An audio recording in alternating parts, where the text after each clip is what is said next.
Hello Golf Achievers, this is Brad and this is our periodization for golfers in February. So this is how we create long-term athletic development plans for competitive golfers, whether you're a junior or adults, and you'll both get something out of this.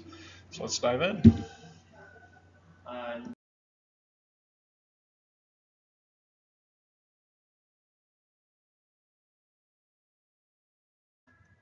So the question we're going to answer in this webinar or little presentation is how do we train an athlete to lower their competitive scoring average and peak at the right time? So this is kind of a year-long program and a little deep dive into how I coach and teach.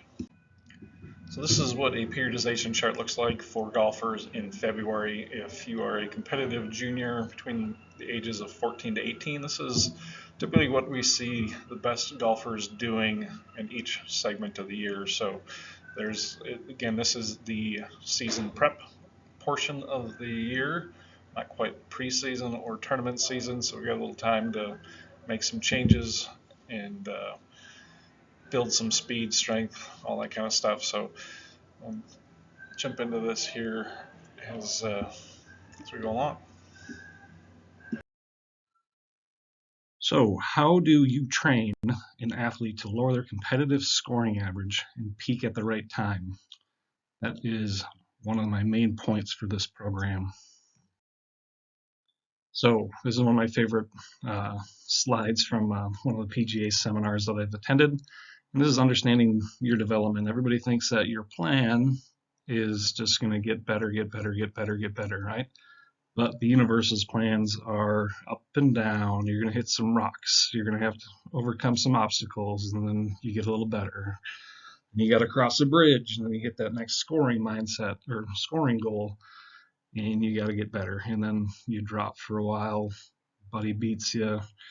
Another buddy that you haven't lost to beats you. You're going through a growth spurt, and then you got to fight through that.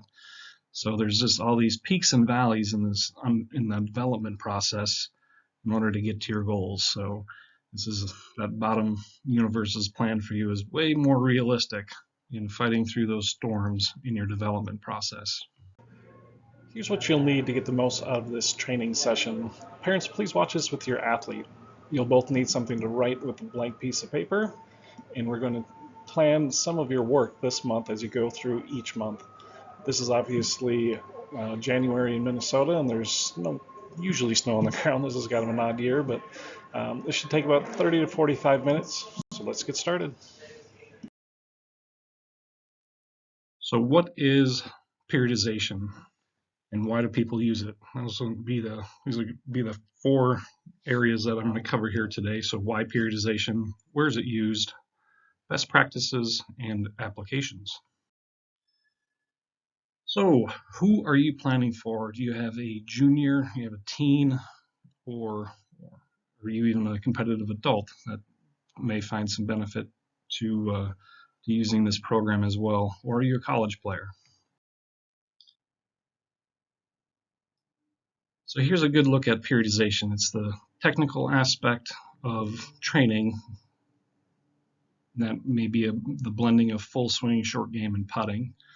Then you're blending how you're warming up, your practice, if you will, and then your pre-competition, right?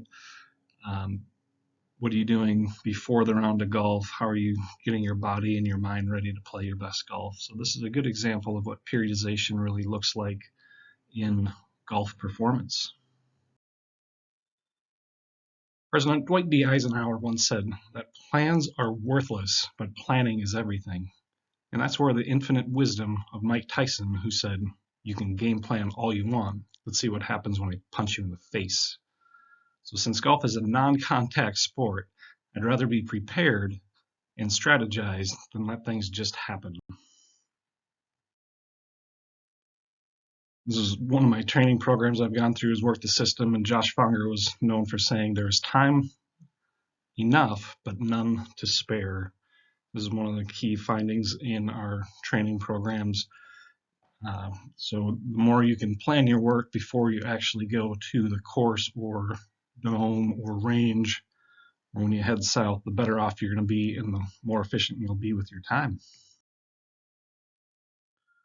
So if you look at what Olympic athletes surround themselves by. And again, I'm not saying you need to have all of these in place, but when I've gone to some of the world championships, a lot of these young athletes now have 6 or even 8 of these at a time. But if you're trying to get a process and get everybody on the same page, this is where periodization really helps. So obviously you're going to have the athlete as more or less the head coach or the center, and then the head coach is going to be working with the personal trainer if they need chiropractic or recovery, physical therapist and medical team, somebody to help them with their nutrition, a club fitter. Again, I recommend Second Swing. They do a great job. Emotional and mental game, and a biomechanics to make sure that their motion is not causing any injury and that they can sustain it and maximize their power.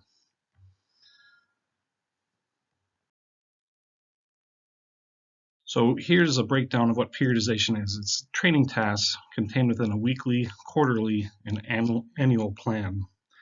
So the workloads are varied to ensure that development of specific psychological and performance outcomes at predetermined time points. So some of the principles of periodization, we talk a little bit about intensity versus volume. So obviously if you're going to train right before your peak event, it's going to look a little different than an off-season training program. Then we're also going to talk a little bit about the inverse relationship between intensity and volume and how that relates to your golf training. So here is a little bit why sometimes lessons don't necessarily translate into performance right away. So there's always a preparatory period, which I believe is probably more in the spring, but now we're kind of in that winter transition period toward the end here. We've got technique training and competitive period, and then the transition period, and kind of see how the volume of training is going to change compared to the intensity. All right. So you can kind of see there's the right mix at the right time for maximizing performance. So I'd like for you to take a minute and write down all the skills that you need that need to be planned to achieve your goals in 2021. Go ahead and pause this video and come back when you're ready.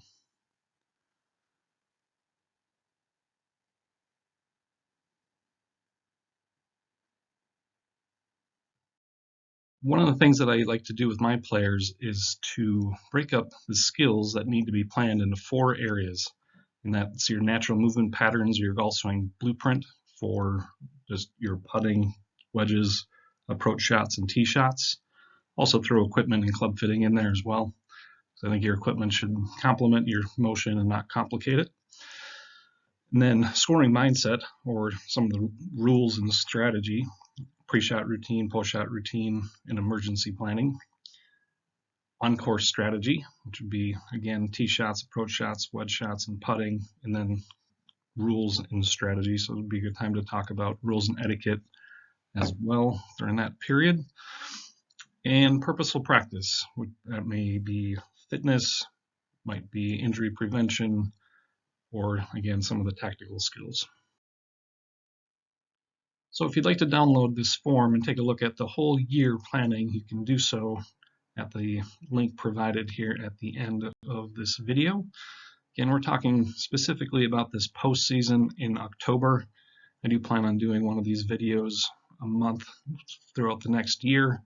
So there'll be one coming out here shortly for November as well, and what to expect in that postseason training. And if you have any questions, I invite you to send those or even leave a comment below, and I'll try to reply back to those. So again, just to kind of break this down into, we've got the technical parts of the swing, a little bit of the scoring mindset, on-course coaching, a little bit on rules and strategy, purposeful practice. Now this is important to me because I think everybody associates hitting balls with practice, and that's, to me, probably the farthest thing from the truth. So you've got what I call drills, which are internal feels of trying to develop a change in the motion, right? And you've got games, which are external focused on targets. right? I use games probably 80% of my time, 80% of the time, and drills pretty infrequently, believe it or not. I'll let my results speak for themselves. Um, and then exercises, anything you can do without a club or a ball. And then assessments are benchmarking process or benchmarking progress. Um, those might be the games or skills that we do in our weekly training sessions, or just simply scoring, right? If it's plus or minus par, whatever that is. How many training sessions are you getting in a month, and then the rounds per month. So other considerations when you're looking at fitness, try to get a good blend of agility, balance, coordination, strength, and speed. In your tournament planning, what do you need to be looking for? Are you looking to schedule some trips? This might be a good time to start thinking about spring break, Christmas break. Do you want to get away and go south? You're looking to drive down to St. Louis where you can typically play all year round. You're looking to fly, get out of the cold and go to Florida. I know I'm planning on taking a group of guys to Florida this winter, so if you want to join me, let me know. Um, and then equipment. I typically wait on equipment until February after all the things come out, and then also the prices on some of the used equipment does go down at that time as well. So a little quick tip for you for your junior golfers is that your driver should be 2/3 of their height. Okay, good thing to remember. Hope that helps. So taking a look at February, this is the best time of year to make some technical changes, meaning swing changes for working on grip, posture, adjustments, kind of backswing, in swing thoughts is a good time of year for that. It's always a good time of year to work on your golfing mindset or what you think about or kind of your pre-shot routine. What do you think about before, during, and after shot? So maybe layering in some elements for some post-shot swings, meaning you can always ask the question, what solution do I need? That's always a good question, but whether you're practicing or playing or hit the shot, take a little time. You got to really dive into or thought provoking. I know it's one of the challenges with indoor golf is the time that you can just keep hitting balls and hitting balls without really assessing the shot or reading full ball flight. So what I like to do is just have one ball in the bay and then 4x4 practice, meaning 4 shots with one swing thought and then 4 shots to 4 different targets, whether they're different distances, different locations, different shapes, but just mixing it up because that will transfer to play. So rules, I don't think there's new rules coming out this year, so it'd be the same, but it's always good. It takes about 40 minutes to read the rules book. Always a good idea. It's a good time of year to do that. Purposeful practice, again, you spend about 50% of your time with drills, meaning internal feels, 30% with games or target awareness activities, probably 15% of your time with exercises or anything you can do without a club or a ball, and then 5% in skills assessments or physical assessments, uh, and then should be training, probably 2 to 4 times a week. Uh, if you're getting out to play, whether it's indoors or outdoors, once a week is probably pretty good for this time of year. If you can do more than that, that's not going to hurt you by any means, but you should be able to get out and play at least once a week. Workouts, again, pretty balanced across agility, balance, coordination, strength, and speed. But always highlight speed this time of year. So that's why there's a little bit more speed training, whether you're using the Ripstick, which is a great product, stack system, anything that you use consistently, you'll get benefits out of. We're becoming a partner with Golf Forever. It's a great fitness tool. It has a bunch of warm-up exercises, a bunch of basically any joint and any motion you can think of. It's a great tool. So put a link to that in the notes here as well. Tournament schedules haven't quite been released. I know there's been some junior PGA here in Minnesota that you can join the junior PGA, but you're not necessarily joining tournaments. But it's a good time to start looking at agendas and start planning your year. And then this is also the best time of year. I just got back from the PGA show, and the equipment is really good this year, as it is every year, but this is a good time of year to actually make those equipment changes, get your stuff ordered so you're ready to play and train when the season does start.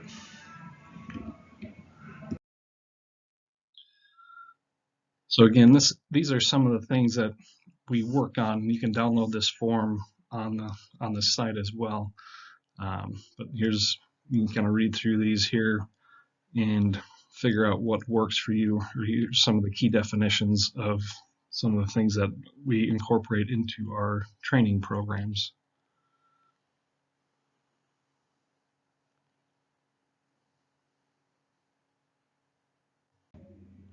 So here's a sample of a purposeful practice session that I advise for my players, and this has a putting element to it, and then some tee shots and a speed element. So you can see there's some different putting distances. So those are the games that we play, and then they're benchmarked against your scoring ability. So, for example, in short putting, if you can make 7 out of 10 from 4 feet, then move back to 5 feet and try to make 8 out of 10 if you're trying to break 90. 6 feet, trying to make 15 out of 18, and if you're trying to break par from 8 feet, you want to try to go 16 out of 18.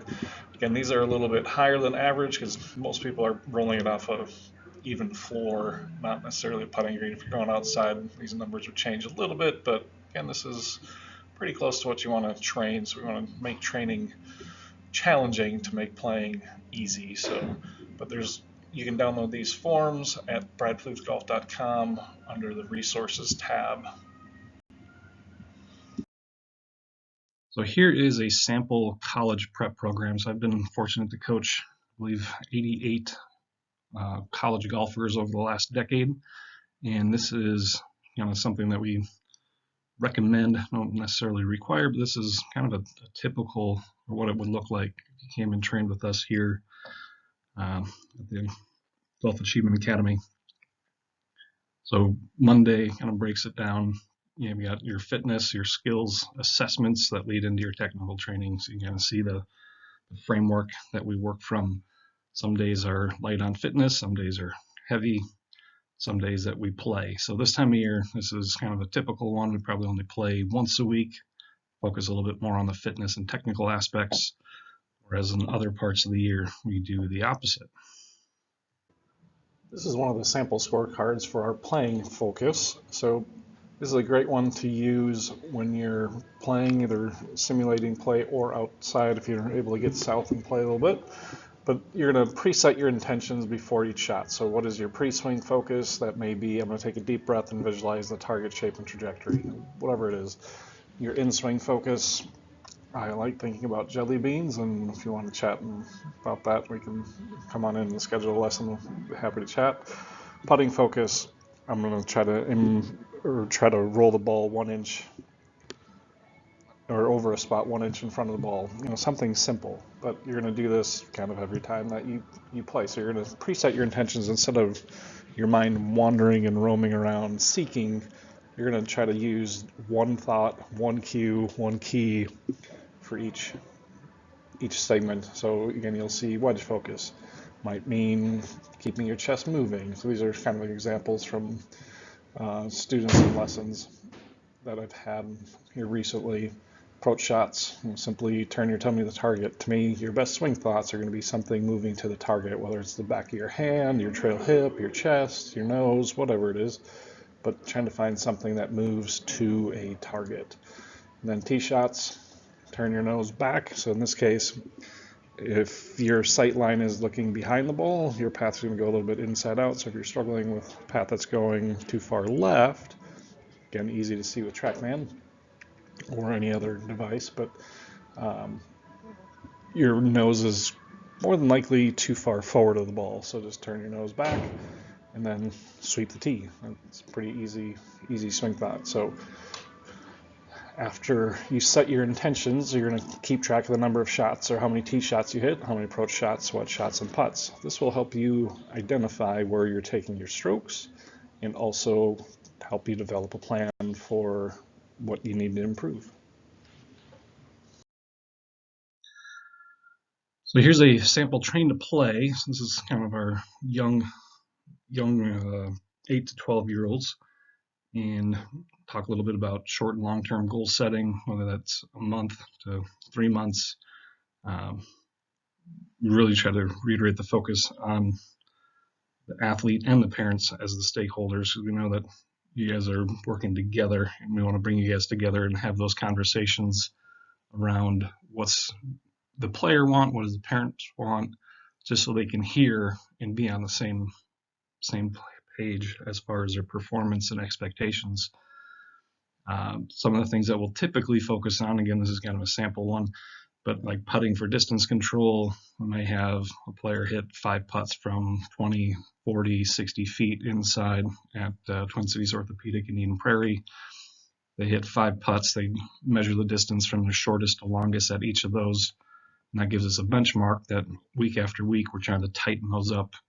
Or we may work on tempo to help them improve their tempo, which will also help them with their distance control as well. So wedge distances, we may use a launch monitor and do what I call a differential, write down 10 different distances, say 72 yards, player hits it, they hit it 68 yards, their difference is 4, so they just write that down. Do 10 shots at a time, record their totals. Again, week over week, they can see if they're getting better. All right. Speed development, we'll talk a little bit more about, but I like to use some fitness training or super speed sticks.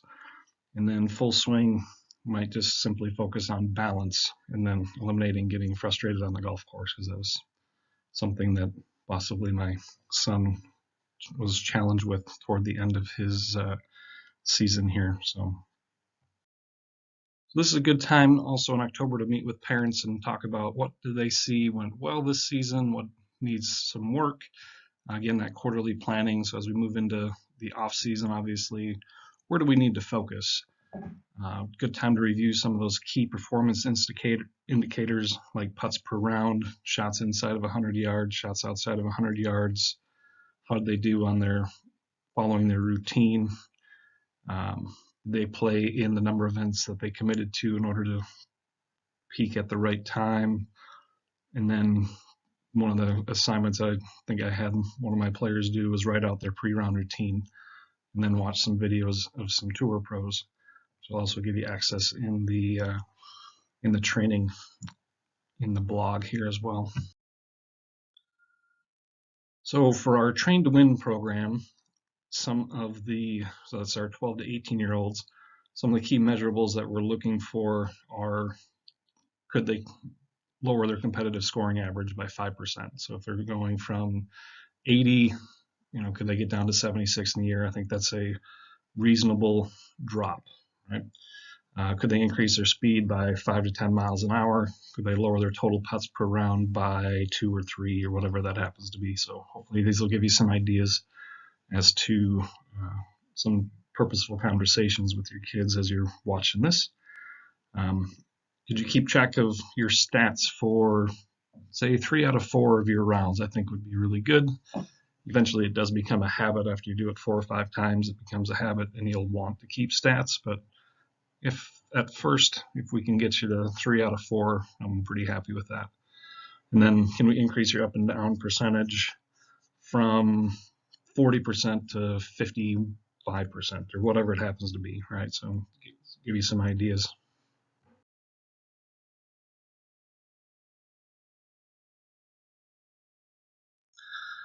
So as far as periodization training, one of the companies and one of my partners actually is Super Speed Golf, and these are kind of the 5 levels, but you kind of think of each level as a periodization or a block of 6 weeks, 8 weeks, 11 weeks, 22 weeks, and then ongoing after that. So kind of see how things don't necessarily work in a in a diagonal line of improvement, but they kind of have these peaks and valleys, which is pretty normal for performance.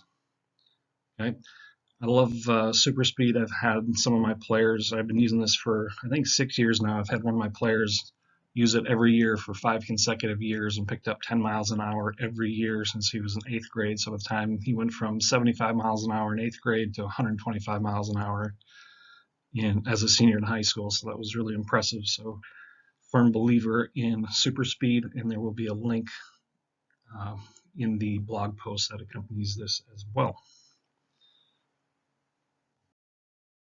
I often get asked about early specialization and should my child be focusing in on one sport in order to gain the advantage.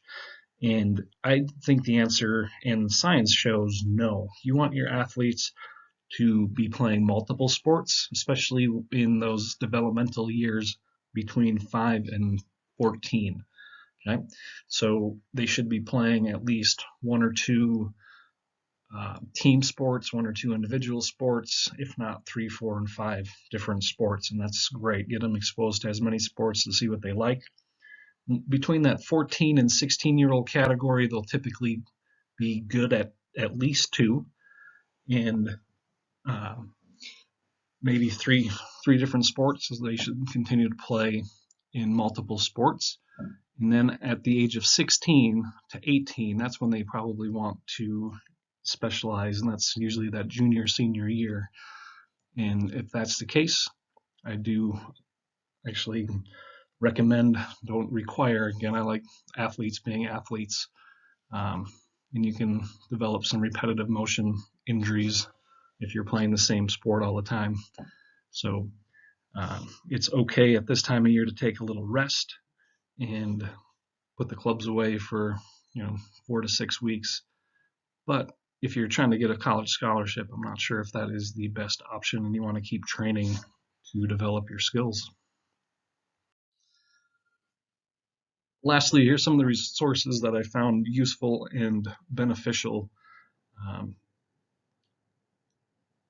I've been heavily influenced by the Canadian Periodization or Canadian Golf Long-Term Athletic Development Program, and they have a great resource out. If you're a parent of a serious junior golfer, that is a highly recommended read. Henry Brunton's Journey to Excellence is a fantastic book on highly competitive junior golfers or developing competitive junior golfers. mytpi.com if you're looking for fitness and exercises and even some games. They've got a lot of great stuff on their website. For tournaments, agaga.org, and there's, I think, a couple other, one of their newsletters I may have pulled some things out of as well. Istvan Volley was the gentleman that I have probably studied the most as far as periodization training, and have adopted a lot of his information on developing golf training programs. But Istvan Volley also was the one who studied Olympic athletes for 20 years and looked at, what do great athletes, or what does the progression or periodization program of the Olympic athlete look like? Really interesting stuff there. That's actually that long-term development book on the bottom right there. Anything by Pia Nielsen and Lynn Marriott, Vision 54, highly recommend. And then if you're serious in Pro Tour Golf College, has a lot of great resources as well.